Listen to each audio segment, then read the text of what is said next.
এটা দেখে কি কেক মনে হচ্ছে? কেক ভেবে কিন্তু ভুল করবেন না।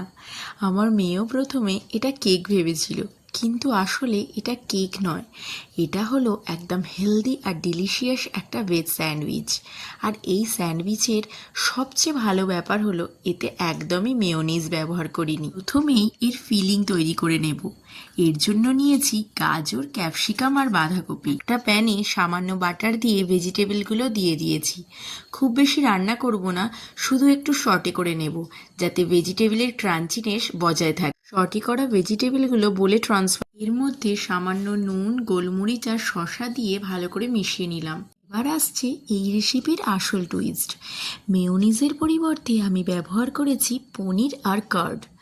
পনির আর দই একসঙ্গে ব্লেন্ড করে মিক্সচারটিকে সটে করা ভেজিটেবলের সাথে মিশিয়ে দিলাম। আর দেখতেই পারছেন ফিলিংটা কতটা ক্রিমি হয়ে গেছে। এবার স্যান্ডউইচ তৈরি করার পালা। এর জন্য নিয়েছি কিছু ব্রেড স্লাইস। সত্যি বলতে আমি কখনো ভাবিনি যে মেয়োনিজ ছাড়া এত সুন্দর স্যান্ডউইচ তৈরি হতে পারে, আর সাথে এটা হেলদিও। আবার ফেরা যাক সেই ব্রেড স্লাইসগুলোর দিকে।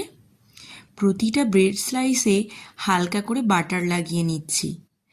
তারপর তৈরি করে রাখা আমাদের পনির, কার্ড আর ভেজিটেবিলের ফিলিংটা ব্রেডের উপর সুন্দরভাবে স্প্রেড করে দিচ্ছি। ফিলিংটা ভালো করে ছড়িয়ে দেওয়ার পর এর উপর আরেকটা ব্রেড স্লাইস দিয়ে দেব। এভাবেই লেয়ার করে স্যান্ডউইচটা তৈরি করে নেব। এবারেই শুরু হবে সেই আসল ট্রিক, যা এই সিম্পল স্যান্ডউইচকে একটা কেকের রূপ দিয়েছে। এই যে শসাগুলোকে এরকম স্লাইস স্লাইস করে সুন্দরভাবে কেটে নেব। এবারে এই শসার স্লাইসগুলো একটা পেপারের ওপরে সুন্দর করে সাজিয়ে রাখলাম, যাতে এই শসার যে এক্সট্রা জলটা পেপারে সবটাই টেনে নেয়।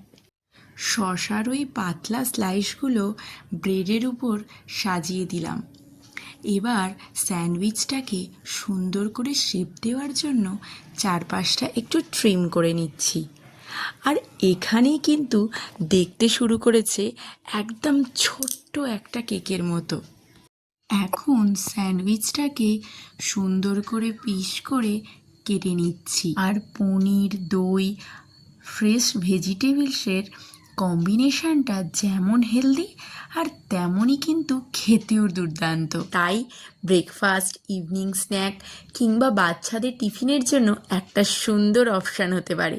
যদি ভিডিও ভালো লাগে একটা লাইক করবেন, আর এমন সহজ এবং টেস্টি রেসিপি পেতে ফ্লেভার অফ বাংলাকে সাবস্ক্রাইব করতে ভুলবেন না। আবার দেখা হবে নতুন একটা ডিলিশিয়াস রেসিপি নিয়ে। ততক্ষণ ভালো থাকুন, ভালো খান এবং নিজের যত্ন নিন।